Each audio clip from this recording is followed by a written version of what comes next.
통일 코리아 지도자의 문경주입니다. 프랭클린 루즈벨트 대통령이 벼란간 이제 돌아가셨다고 그랬잖아요. 그리고 대한민국 깊은 관련이 있다고 이제 말씀드렸는데요. 이 양반이, 그러니까 우리가 1940년, 1939년, 9년인가요? 1939년에 1차 대전이 발발하죠. 1차 대전이 발발하는데, 이 양반은 1차 대전에 이제 참전을 안 하려고 그랬어요. 안 하려고 망설이다가, 여러 가지, 그러니까 미국에서 아주 여론이 분분했어요. 그 당시에도 전쟁에 참여하면 안 된다는 세력과 참여해야 된다는 세력이 팽배했었는데, 이 양반이 이제 숙고를 하다가, 1년 후에 이제 41년에 드디어 1차 대전에 참전을 하죠. 참전을 했는데 그거에 대해서 막 굉장히 국내에서 공격을 많이 했어요. 참전 안 해도 될 걸 왜 참전했냐, 그런 것도 있고, 그래서 이제 고민하고 있었는데, 1941년에, 그래서 이제 1차 대전을 이제 참전을 안 하고 있었는데, 벼란간 41년 몇 월인가요? 달이 기억이 안 나는데, 일본이 여름인데, 그때가 6월인가 7월인가 하여튼, 하와이 진주만을 공격했잖아요, 일본이. 진주만을 공격하니까, 이 프랭클린 루즈벨트가 2차 대전에, 그게 이제 진주만 공격한 후로부터 이제 2차 대전으로 계산하는데요. 2차 대전에 참전을 안 할 수가 없어요. 하와이가 공격받았는데 참전 안 하면 됩니까? 그래서 이제 참전을 또 했어요. 41년에 참전을 했는데, 그때부터 이제 국민들이 뭐라고 나오냐면, 기왕 참전하려면 1차 대전도 일찍부터 참전해가지고 미국의 이니셔티브를 좀 취하지, 망설이고 있다가 늦게 참전해가지고 별로 효과를 못 봤다고 하는 쪽으로 이제 비난하는 세력이 하나 있는가 하면, 전쟁 참전 안 해도 될 걸 뭐들어 했냐고 또 그러기도 하고. 근데 이제 나중에 2차 대전에는 이제 진주만을 공격하니까, 진작에 참전했으면 진주만 공격은 안 받을 건데, 진주만 공격하니까 그때서 참전했다. 그러니까 그 당시에 우리나라하고 미국도 국민 수준이 거의 비슷했던 것 같아요. 그래가지고 굉장히 많이 비난을 받는데도 불구하고 이 사람은 아주 침착하게 이제 전쟁을 수행해 나가죠. 그래서 이 사람이 지금 5월 10일 날 이제 결국 1945년 5월 10일 날 벼란간 사망해가지고 끝을 못 봤는데, 한 가지 분명한 것은 루즈벨트 대통령의 뛰어난 지도력에 의해서 뉴딜 정책이라는 게 탄생했고, 2차 대전에 늦게라도 참전해서, 일본을 생각해보세요. 그나마 하와이 공격받거든.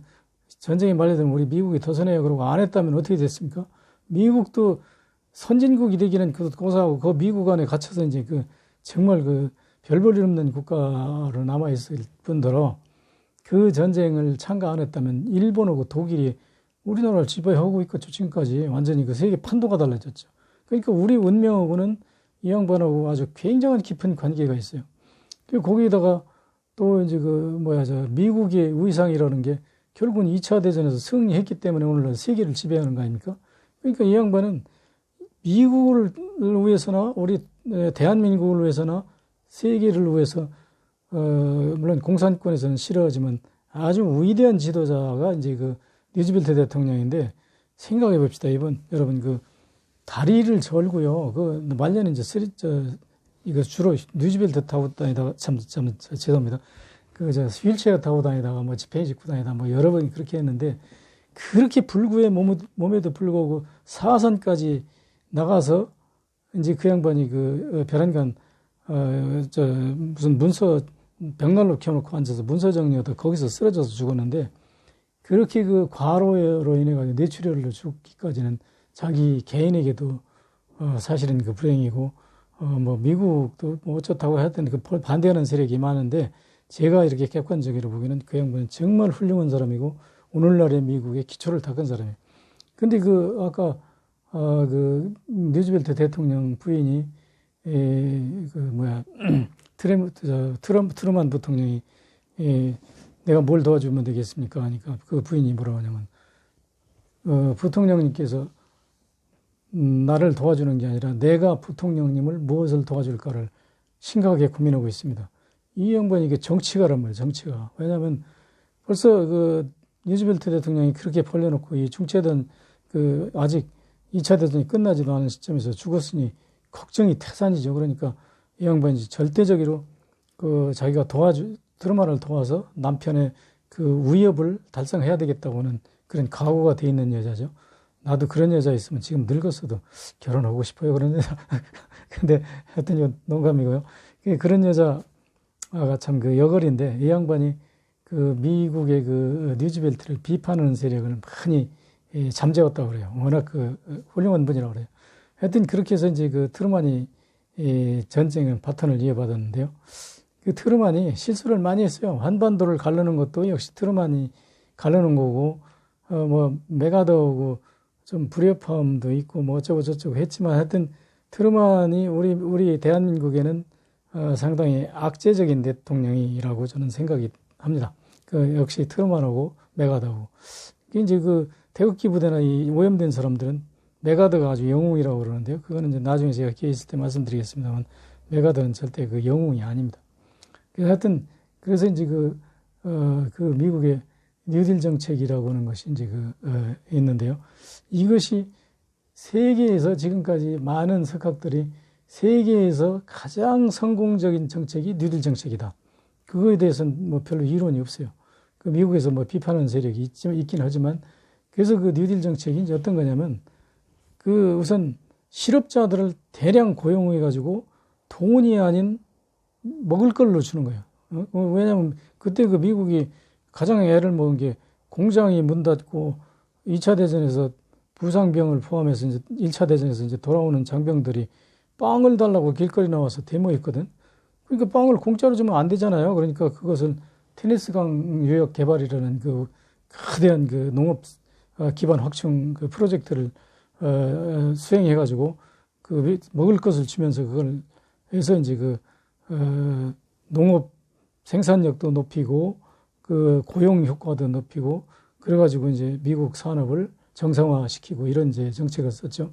그래서 이제 뉴딜 정책을 미국이 이 대한민국을 부흥시켜야 된다는 확고한 그 계획이 있어요. 원대한 계획은 루즈벨트가 짜놓았긴 했지만 유엔에서 이제 결의돼 가지고 유엔의 계획이고 원대한 계획은 그것을 주도해야 될 사람은 그 계획이 아무리 있어도 시행하는 없으면 소용없잖아요. 그러니까 그것을 주도해야 될 사람은 세계의 패권을 욕심내는 미국이 해야 된단 말이에요. 그래서 미국이 이제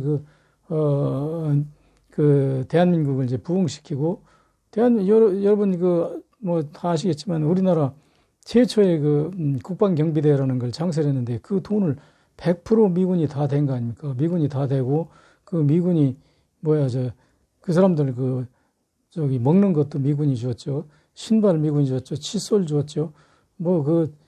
이 팬티 속옷 이런 것까지 비누까지 전부 다 미군이 다 줬었습니까? 그러니까 이 대한민국의 크게 큰 목표는 미국의 군사기지를 건설하는 것이지만 그 군사기지를 건설하는 동시에 대한민국에 군대가 있어야 된단 말이에요.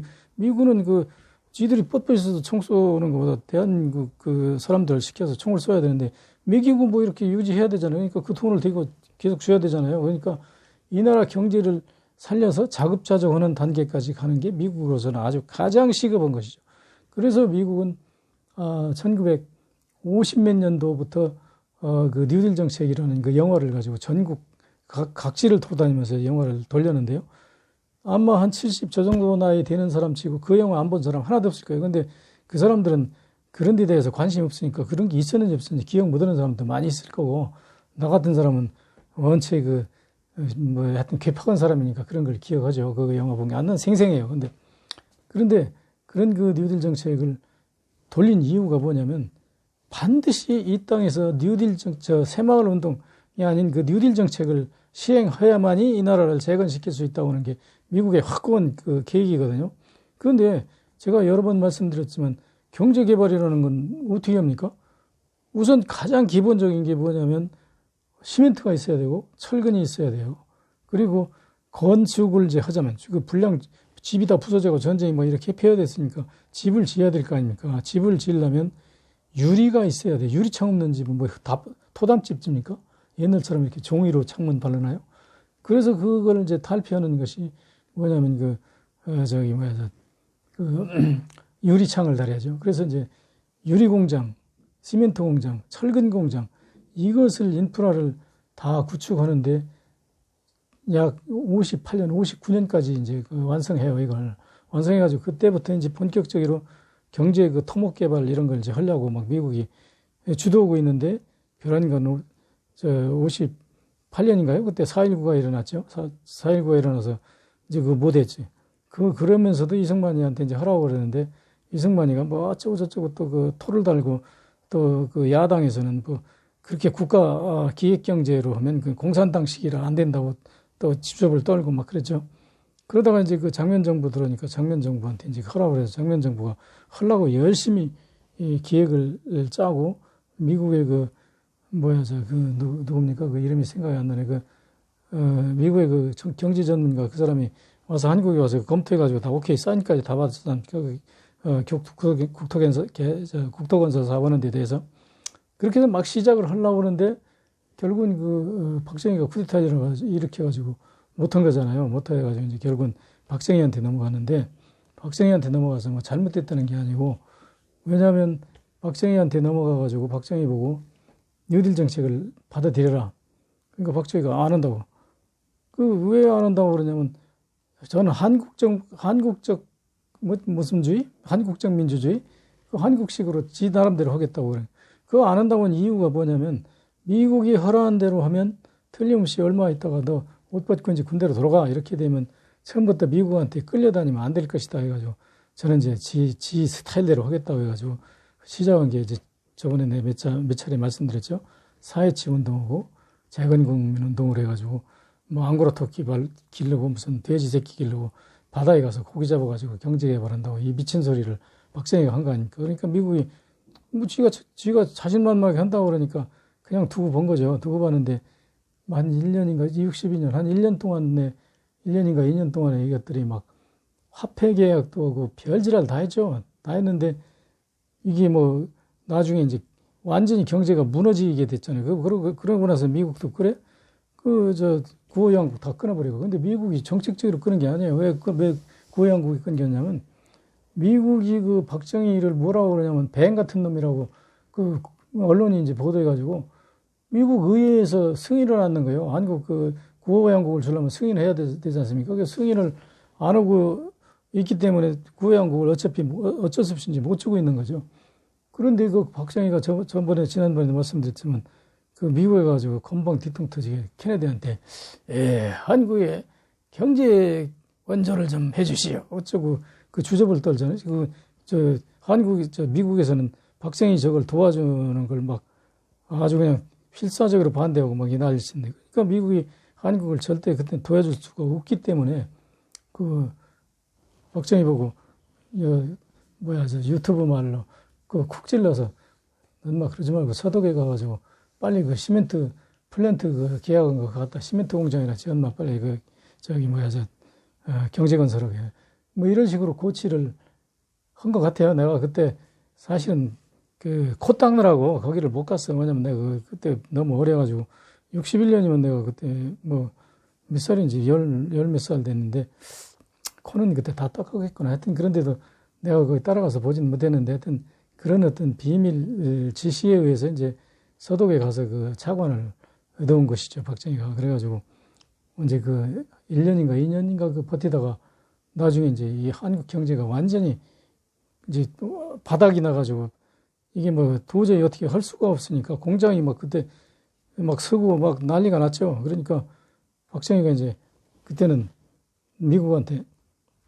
내가 형님들이 허락한 대로 할게요.